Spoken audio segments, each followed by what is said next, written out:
사회학자들은 코로나 사태 이후에 많은 것이 달라질 것이라고 말합니다. 코로나로 인해서 이제 온라인을 기반으로 한 뉴노멀이 생겼습니다. 그러니까 뉴노멀이면 이제 새로운 기준이 이제 생겼는데 이것은 코로나가 지난 이후에도 계속해서 지속될 것을 예측합니다. 그래서 코로나 때문에 재택근무가 많아졌는데 이후에도 계속해서 재택근무하는 일자리들이 많아지게 되고 온라인 강의가 활성화되고 또 병원에서도 대면 진료보다는 비대면 진료로 이렇게 하는 이런 것들이 이제 많이 활성화되게 된다고 합니다. 이로 말미암아 앞으로 교회에서도 꼭 나와서 예배 드릴 필요가 있는가? 인터넷으로 드리면 되지 하면서 교회에 나오지 않은 일명 가난한 신자들이 더욱 늘어나게 되고 교회는 큰 위기를 맞이하게 될 것이다. 이렇게 예측하고 있습니다. 그러나 한편에서는 이것을 긍정적으로 보는 견해가 있습니다. 그동안 한국 교회는 양쪽으로 성장을 해왔습니다. 그런데 이제 많은 사람이 이렇게 오다 보니까 영향력 있는 신자들이 모인 게 아니라 그저 이제 형식적인 신자들이 많이 있었고 또 이들로 인해서 세상 사람들이 교회를 굉장히 이제 좋지 않게 보는 이런 경향이 많았습니다. 그러나 이제 코로나 이후에는 이런 형식적인 신자들이 점점 교회에서 빠져나가고 거품이 이제 사라지고 소수이지만 참 신앙인들만이 남게 될 것이다. 이런 기대를 하고 있는 분들도 있습니다. 자, 이러한 시대에 우리가 정말 참 신앙인들이 돼야 되겠습니다. 자, 그렇다면 참 신앙인인가 아닌가? 이것을 무엇으로 알 수 있습니까? 뭐 좋은 교회를 다니고 뭐 이렇게 해야지 그 사람이 참 신앙인입니까? 그게 아니죠. 그 사람이 예수님께서 가르쳐 주신 말씀을 얼마나 실제 삶에서 행하는가, 그렇지 않은가를 보면 알 수 있습니다. 그동안 많은 신자들은 교회에 다닌다고 하면서도 예수님의 가르침과는 전혀 동떨어진 삶을 살아왔습니다. 그러나 참 신자들은 어떤 상황에서도 예수님의 말씀을 붙들고 그 말씀대로 살고자 애쓰는 자들입니다. 자, 그렇다면 우리가 예수님께서 가르치시는 삶이란 구체적으로 어떤 삶일까요? 예수님께서는 마태복음 5장에서 7장까지 산상수훈의 말씀을 통해서 하나님의 백성들이 어떤 삶을 살아야 되는가 자세하게 가르쳐주고 있습니다. 특별히 오늘 말씀을 통해서는 우리 신자들이 하나님의 온전하신 것 같이 온전해야 한다고 가르쳐주고 있습니다. 자, 본문 말씀을 통해서 우리가 깊이 이 말씀을 영접하고 정말 하나님께서 원하시는 온전한 참 신앙인들로 살아갈 수 있기를 기도합니다. 자, 17절을 보십시오.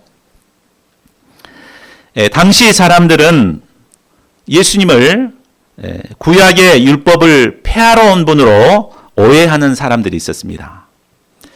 예수님은 율법을 목숨처럼 생각하는 종교 지도자들과 계속해서 부딪혀 왔습니다.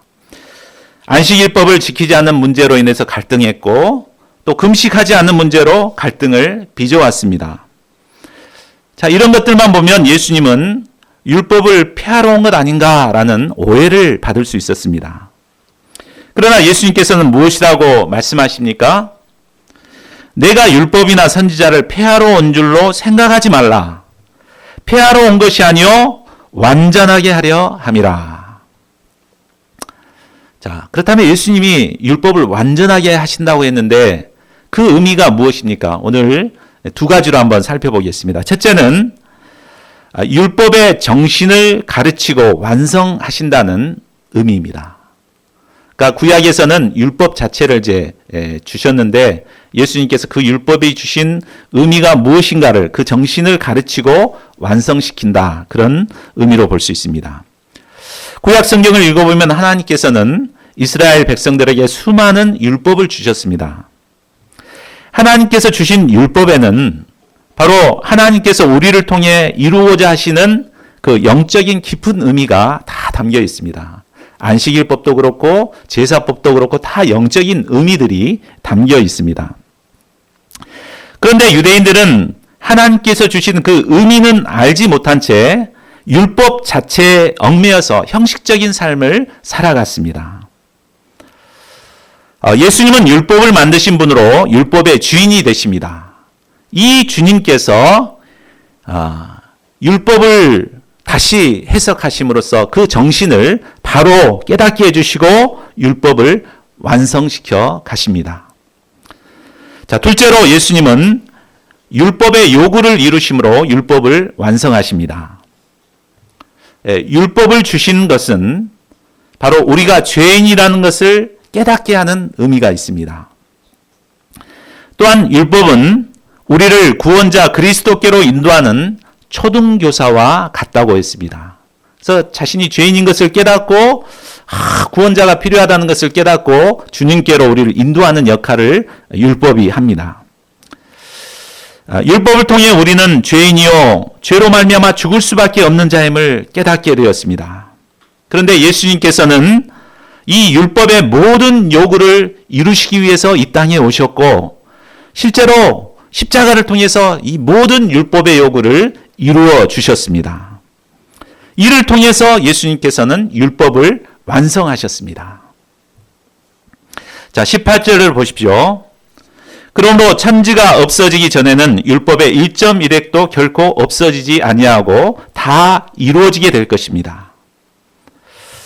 이는 우리가 하찮게 여기는 가장 작은 말씀이라도 절대로 폐하해지지 않고 반드시 성취된다는 말입니다.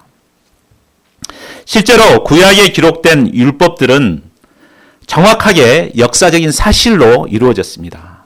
정말 페르시아가 망하고 바벨론이 망하고 이런 예언들이 그대로 이루어졌습니다.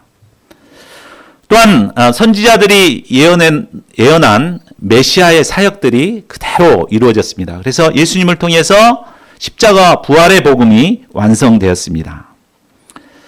그런데 성경에는 아직 이루어지지 않는 예언들도 가득 차 있습니다. 주로 메시아의 재림과 또 최후의 심판과 새하늘과 새 땅에 관한 예언들입니다. 이 예언도 반드시 이루어지게 됩니다. 그러나 사람들은 심판이나 종말을 우습게 생각합니다. 지옥이 10,000원이라 가고 싶어도 못 가 하면서 막 죄를 마음대로 짓습니다. 그러나 뭐라고 했습니까? 천지가 없어지기 전에 율법의 1.1억도 결코 없어지지 않고 다 이루어집니다. 그러므로 누구든지 계명 중 지극히 작은 것 하나라도 버리거나 또 그렇게 가르치는 자는 천국에서 지극히 작다고 일컬음을 받게 됩니다. 반면에 누구든지 지극히 작은 것이라도 행하며 가르치는 자는 천국에서 크다고 일컬음을 받게 될 것입니다. 자, 그런데 우리는 어떻습니까? 우리는 말씀을 읽을 때 자신에게 좋은 말씀만 그렇게 골라서 들으려는 경향이 있습니다. 축복받고 승리하고 응답받는 이런 은혜스러운 말씀은 아멘, 아멘 하면서 은혜스럽게 영접합니다. 그러나 좀 부담스러운 말씀, 자기를 부인하라거나 회개하라거나 심판하신다는 이런 말씀들은 부담스러워서 잘 영접하려고 하지 않습니다. 목회자들이 제일 전하기 힘든 메시지들이 바로 이런 종류의 메시지입니다. 그래서 특히 이제 본문의 말씀을 목회자들은 참 전하는데 부담스러워합니다. 왜? 듣는 사람들이 부담스러워하기 때문에. 그걸 알기 때문에 참 부담을 느낍니다. 근데 우리는 순서대로 계속 나가니까 부담스러워해도 제가 이렇게 전하는 것입니다. 자, 그러나 참 부담스러워하고 전하지 않는 자들은 뭐라고 그랬습니까? 천국에서 지극히 작은 자로 대접을 받게 될 것이라고 말씀합니다. 그러므로 우리는 아무리 부담스러운 말씀이라도 이 말씀을 나에게 주신 의미가 무엇인가 깊이 깨닫고 영접하기에 힘써야 합니다. 또 영접한 후에는 순종하기에 힘쓰고 또 다른 사람에게도 양들에게도 확신 있게 가르치기에 힘써야 합니다. 자, 20절을 보십시오. 예수님은 우리의 의가 서기관이나 바리새인보다 더 낫지 못하면 결단코 천국에 들어가지 못한다고 하십니다. 참 놀라운 말씀이죠. 서기관이나 바리새인들이 어떤 사람들입니까? 서기관들은 율법을 연구하는 성경학자들입니다. 이 구약 성경을 아주 통달한 달달달달 외우는 자들입니다. 또 바리새인은 철저히 율법대로 살고자 애쓰는 자들입니다.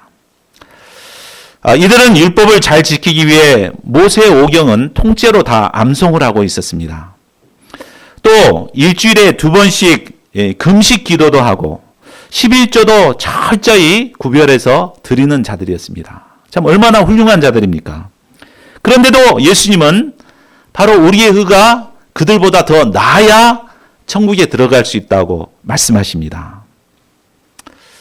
자, 이 말은 어떤 말입니까? 우리가 그들보다 더 성경을 많이 암송해야 되고 또 더 잘 지키고 11조도 더 많이 내고 뭐 그래야 구원을 받고 의롭게 더 구원을 받는 천국에 들어간다는 말입니까? 결코 그렇지 않습니다.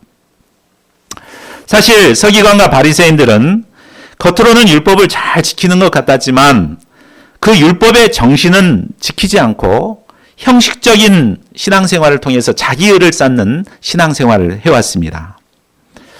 하나님은 이처럼 모양만 내는 신앙생활을 결코 기뻐하지 않으십니다. 하나님께서 주신 율법의 의미를 깨닫고 그것을 믿음으로 순종하는 자들을 기뻐하시는 하나님이십니다. 누가복음 18장에 보면 잘 이해할 수 있습니다. 두 사람이 등장하죠. 누가복음 18장에 보면 바리새인하고 세리가 등장을 합니다. 바리새인은 하나님의 성전에 가서 하나님께 기도합니다. 하나님이여, 나는 다른 사람들 곧 토색, 불의, 간음을 하는 자들과 같지 아니하고 이 세리와도 같지 아니함을 감사하나이다. 나는 일에 2번씩 금식하고 또 소득의 11조를 드리나이다. 얼마나 훌륭합니까? 일주일에 2번씩 물도 안 먹고 이틀을 금식을 하고 소득의 11조를 철저하게 구분해서 하나님께 드리고 얼마나 참 훌륭합니까? 그러나 세리는 어떠했습니까? 자신이 죄인인 것을 깨닫고 멀리 서서 감히 눈을 들어 하늘을 쳐다보지도 못하고 다만 가슴을 치며 기도했습니다. 하나님이여 불쌍히 여기소서, 나는 죄인이로소이다. 자, 하나님께서는 누구의 기도를 받으셨다고 했습니까? 저 바리새인이 아니고 이 사람, 그러니까 세리가 더 의롭다 하심을 받고 집으로 내려갔다고 했습니다. 그러니까 예수님께서 말씀하시는 바리새인과 서기관보다 더 의롭다 하는 것은 무엇을 말하는 거예요? 율법 잘 지켜야 된다는 말이 아니죠. 바로 하나님의 말씀을 통해서 자신이 얼마나 죄인인가를 깨닫고 하나님께 나오는 자, 이것을 하나님께서는 굉장히 의롭게 생각하신다는 것을 보여주고 있습니다. 자, 우리가 서기관과 바리새인보다 더 나은 의를 갖기 위해서는 바로 이렇게 하는 거죠. 하나님의 말씀을 들을 때 지식적으로 듣고 그걸 율법적으로 받아들이고 이렇게 지키는 것이 아니라 이 말씀이 나에게 어떤 의미가 있는가 깊이 묵상하고 나에게 적용하는 것이 필요하죠. 소감을 통해서 나에게 어떤 의미가 있는가 이것을 적용하고 실제 삶에 순종하고 또 이렇게 할 때 하나님께서는 그것을 굉장히 큰 의로 여기십니다. 성경을 많이 외우지 않아도 신학적인 지식이 없다 하더라도 하나님께서는 그것을 의롭게 여기신다는 것입니다. 자, 이제 예수님께서는 대표적인 5가지의 그 율법을 들어서 우리가 어떤 의를 행해야 될 것인가를 설명해 주고 계십니다. 자, 첫째는 살인에 대한 계명입니다. 21, 22절을 보십시오. 살인에 대한 계명은 10계명 중에 16번째 계명입니다. 사람이 살인하지 않아야 하는 이유는 바로 사람은 하나님의 형상을 닮은 고귀한 존재이기 때문입니다. 이 율법을 받은 옛 사람들은 실제로 살인만 하지 않으면 된다고 가르쳤습니다. 그러나 예수님은 형제에 대해서 감정적으로 화를 내거나 바보라고, 바보 멍청이라고 욕을 하거나 미련한 놈이라고 하며 상대방의 인격을 무시하는 것도 바로 살인이라고 하십니다. 예수님은 겉으로 나타난 행위보다 내면의 숨은 동기를 더 중요시하는 것을 볼 수 있습니다. 살인의 동기는 바로 미워하는 감정에서부터 시작됩니다. 미워하는 감정이 발전해서 결국 살인에 이르게 됩니다. 때문에 사도 요한도 요한일서 3장 15절에서 형제를 미워하는 자마다 살인하는 자라고 했습니다. 가인이 동생 아벨을 죽인 것도 동생을 시기하고 미워했기 때문에 살인을 하게 된 것입니다. 살인이란 단순히 육체의 생명만을 죽이는 것이 아닙니다. 인격을 파괴하고 영적 생명을 파괴하는 것도 바로 살인입니다. 상대방의 인격을 무시함으로써 마음에 상처를 주고 기를 죽이는 것도 살인행위입니다. 우리는 친구들한테 쉽게 막 이런 얘기들 많이 하죠. 그러나 이것도 인격살인입니다. 요즘 유튜브를 보면 확인되지 않은 가짜 뉴스로 상대방을 비난하고 정죄하는 것을 자주 보게 됩니다. 예수님의 말씀의 기초로 보면 이것도 바로 살인행위입니다. 신자들은 형제들을 대할 때 색안경을 끼고 판단할 것이 아닙니다. 온유한 마음으로 내가 모르는 뭔가 이유가 있을 거다 이렇게 생각하고 이해하려고 힘써야 합니다. 더 나아가 적극적으로 형제와 화목해야 합니다. 자, 23, 24절을 우리 같이 읽어보겠습니다. 자, 시작. 그러므로 예물을 제단에 드리려다가 거기서 내 형제에게 원망 들을 만한 일이 있는 것이 생각나거든 예물을 제단 앞에 두고 먼저 가서 형제와 화목하고 그 후에 와서 예물을 드리라. 제단에 예물을 드리는 것은 바로 하나님께 예배하는 것을 의미합니다. 하나님께 예배하는 것은 대단히 중요한 일입니다. 그런데 그것보다 더 중요한 것이 바로 형제와의 화목을 이루는 것이라고 말씀하십니다. 만일 우리가 형제와 불화한 상태에서 하나님께 예배를 하게 되면 하나님께서 그것을 기뻐 받으시지 않습니다. 또 드리는 우리도 은혜가 되지 않습니다. 형제와의 갈등 문제가 있게 되면 그것에 막 신경이 써져서 말씀에 집중이 안 되고 은혜가 없습니다. 그러므로 만일 형제와 조금이라도 꺼리끼는 문제가 생각나면 먼저 그것부터 해결하고 와서 예배를 드리라고 하십니다. 형제와 화목하지 않게 되면 결국에는 무서운 심판을 받게 됩니다. 그러므로 우리는 예배보다 우선적으로 형제와 화목하기에 힘써야겠습니다. 둘째로 간음에 대한 계명입니다. 자, 27, 28절을 우리 같이 읽어보겠습니다. 시작. 또 간음하지 말라 하였다는 것을 너희가 들었으나 나는 너에게 이르노니 음욕을 품고 여자를 보는 자마다 마음에 이미 간음하였느니라. 서기관들과 바리새인들은 간음하지 말라는 계명을 그저 육체적인 간음으로만 국한시켰습니다.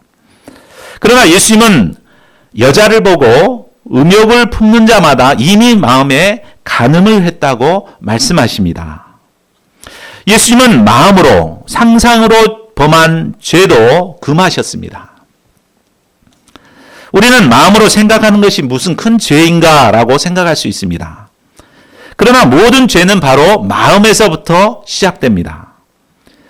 그러므로 마음을 지키는 것이 참으로 중요합니다. 마음에 음욕이 들어오게 되면 우리가 여성을 똑바로 쳐다보지를 못합니다. 또 영적인 것에 집중할 수도 없게 됩니다.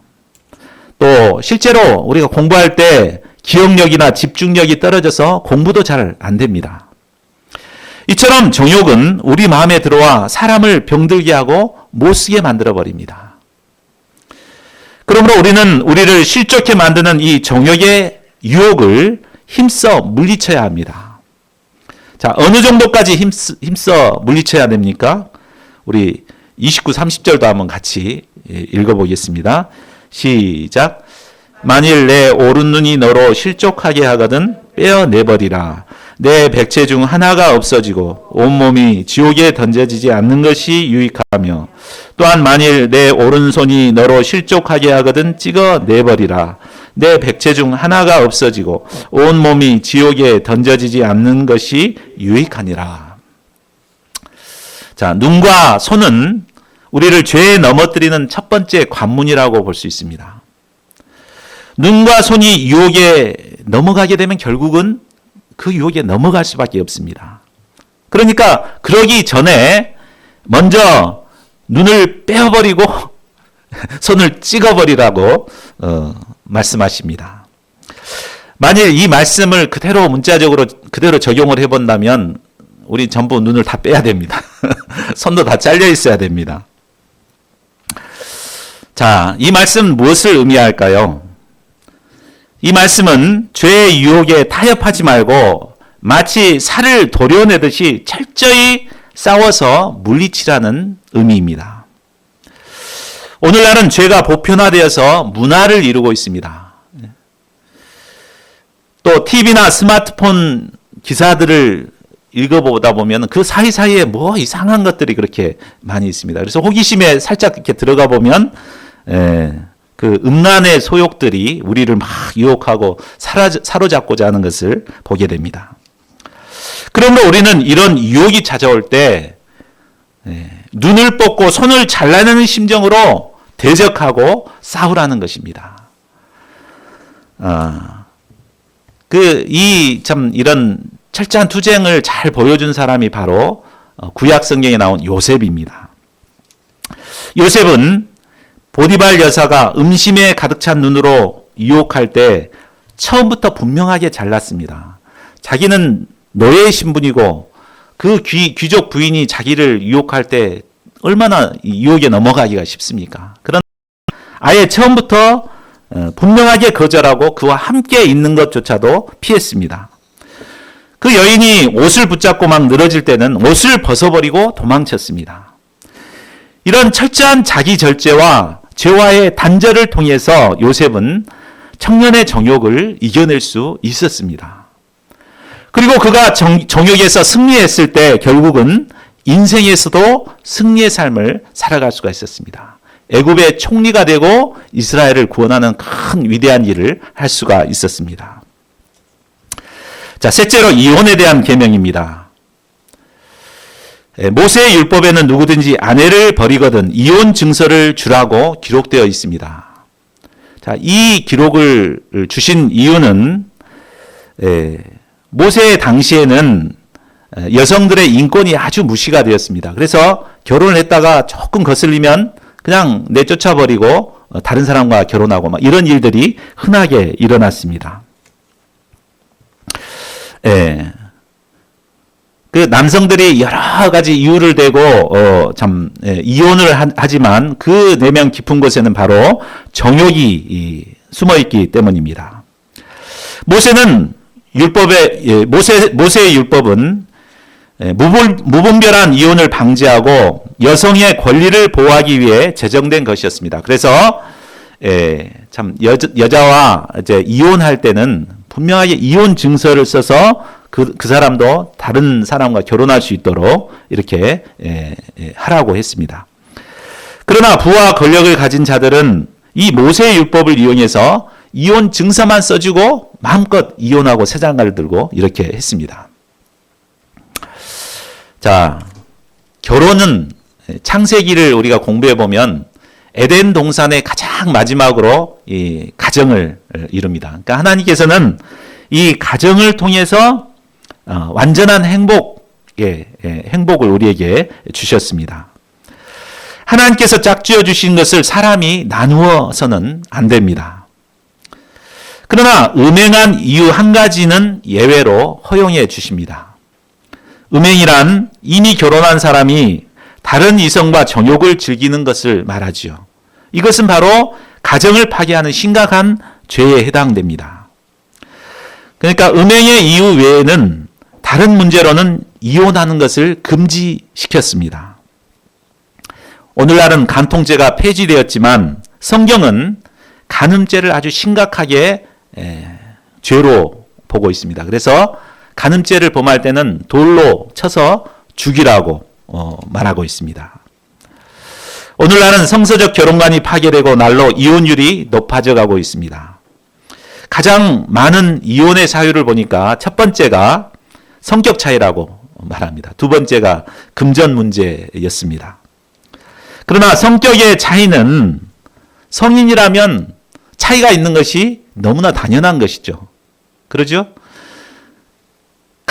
우리가 살아온 가정 환경이 다르고 자라온 환경이 다른데 그 성인 남녀가 어떻게 같을 수가 있겠습니까? 다르죠.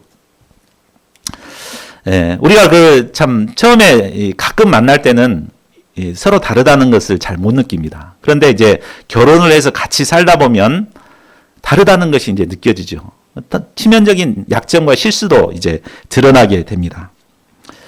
자, 이렇게 할 때 어떻게 해야 됩니까? 사람들은 그냥 도저히 못 살겠다 하고 막 이혼을 막 해버리는데 예수님께서는 이혼하면 안 된다고 말씀하십니다.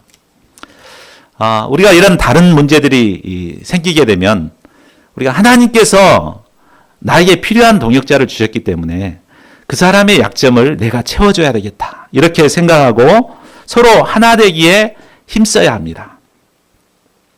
상대의 부족함을 인정하고 사랑으로 품고자 할 때 우리는 하나님께서 기뻐하시는 아름다운 가정을 만들어갈 수가 있습니다. 그러니까 처음에 좋다가 세상 사람은 처음에 좋다가 그냥 깨지는 경우가 많은데 우리가 믿음으로 결혼하게 되면 어려움이 있더라도 점점 더 10년 지나고 20년 지나고 갈수록 점점 더 아름다운 가정을 이루어갈 수 있게 되는 것입니다. 저희 모두가 성서적 결혼관을 영접하고 하나님께서 기뻐하시는 이런 행복한 믿음의 가정들을 이루어갈 수 있기를 기도합니다. 자, 넷째로 맹세에 대한 계명입니다. 33절을 보십시오. 자, 이 율법을 주었던 모세 당시의 백성들은 노예 근성 때문에 아주 거짓말을 밥 먹듯이 했습니다. 또 사실이 아닌 것을 과장해서 말하는 경향들이 많았습니다. 이로 인해 사회는 혼란되고 어느 것이 진실인지 알 수 없었습니다.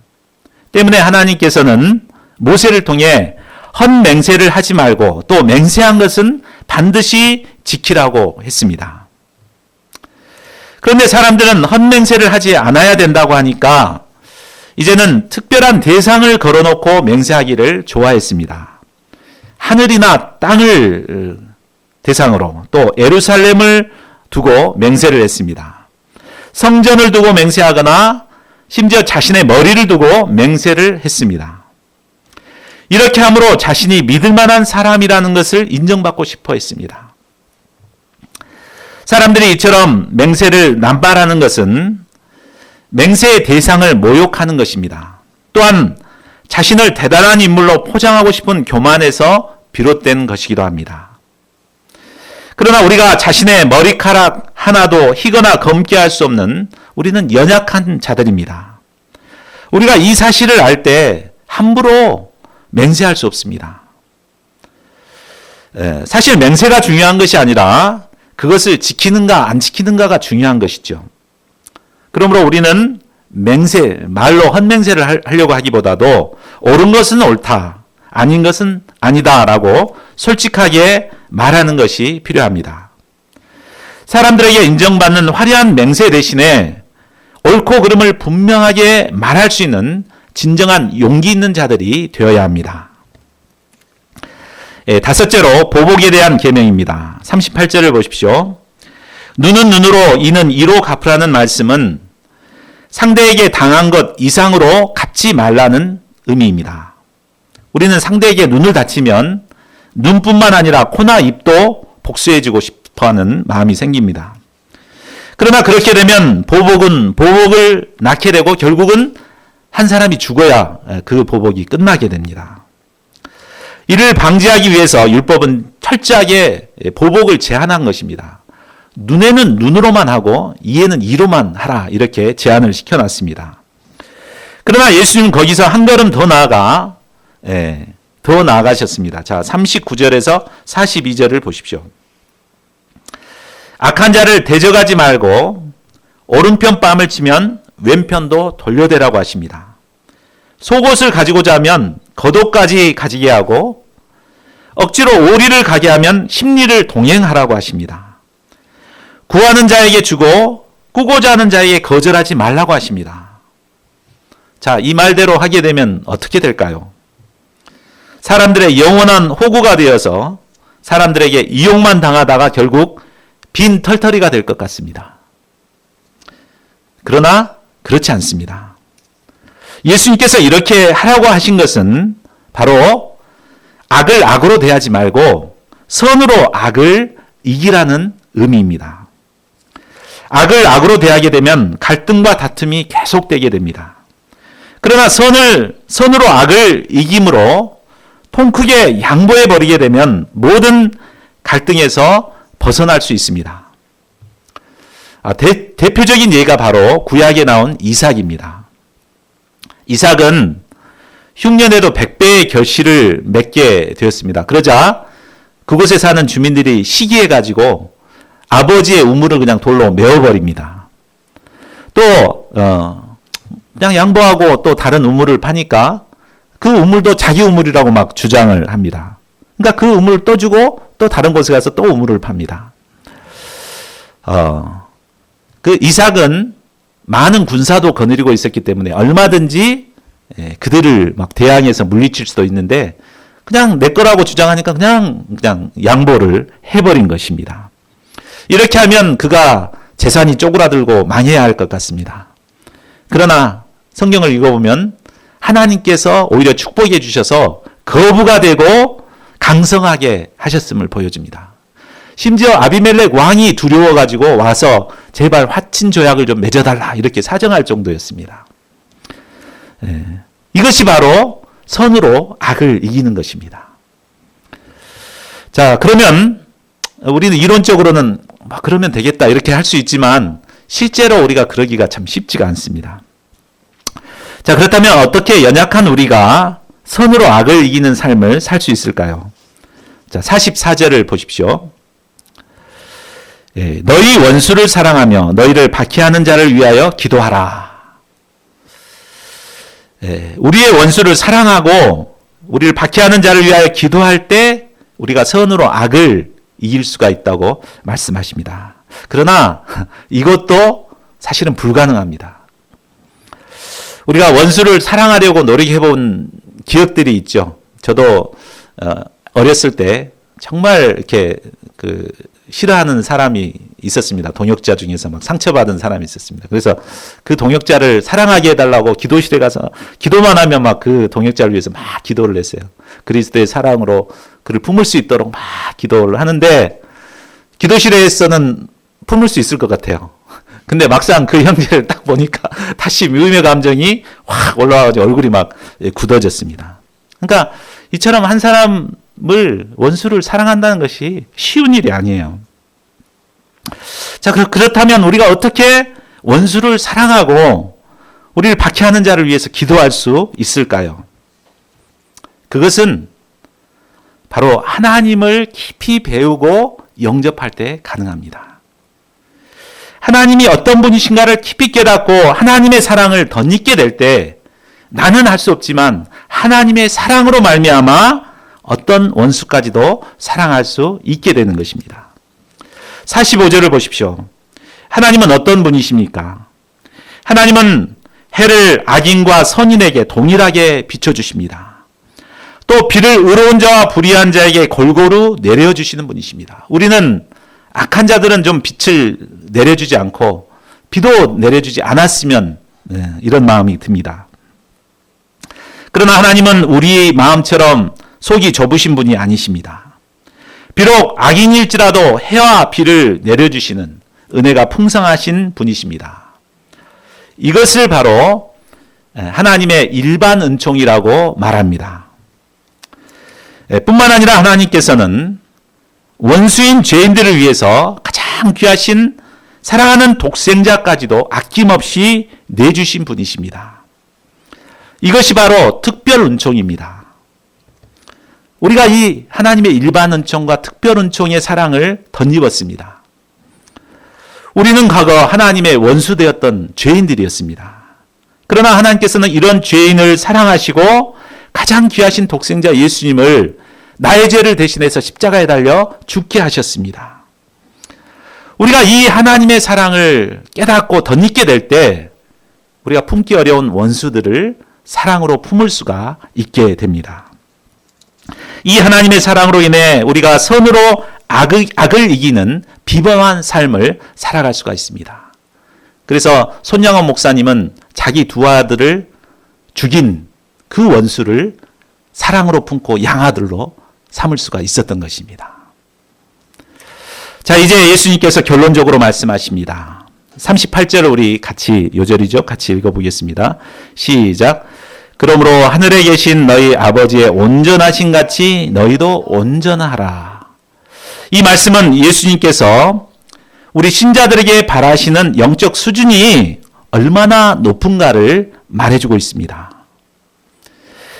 하나님께서는 우리가 서기관과 바리새인보다 더 나은 의를 갖기를 원하십니다. 그런데 그뿐만 아니라 하나님 아버지의 온전하신 같이 온전해지기를 원하십니다. 참 놀랍지 않습니까? 우리가 어떻게 하나님의 온전하심까지 온전해질 수가 있는가? 참 이것은 불가능한 일이죠. 그런데도 왜 예수님은 우리에게 감당할 수 없는 이런 목표를 주신 것일까요? 우리가 어떻게 하나님의 온전하심 같이 온전해질 수 있습니까? 심리학자들은 지나치게 높은 목표가 우리에게 주는 역기능과 순기능이 있다고 말합니다. 역기능은 그 목표가 너무 높기 때문에 달성하려는 의지보다는 포기하려는 의지가 강해지는 것입니다. 그리고 도저히 달성할 수 없기 때문에 자신의 능력을 평가절하하게 되고 자괴감에 빠지는 이런 역기능이 있습니다. 이런 역기능 때문에 우리는 목표를 높이 잡기보다도 되도록이면 쉽게 낮게 이렇게 잡는 경향들이 있습니다. 그러나 높은 목표가 우리에게 주는 순기능이 있습니다.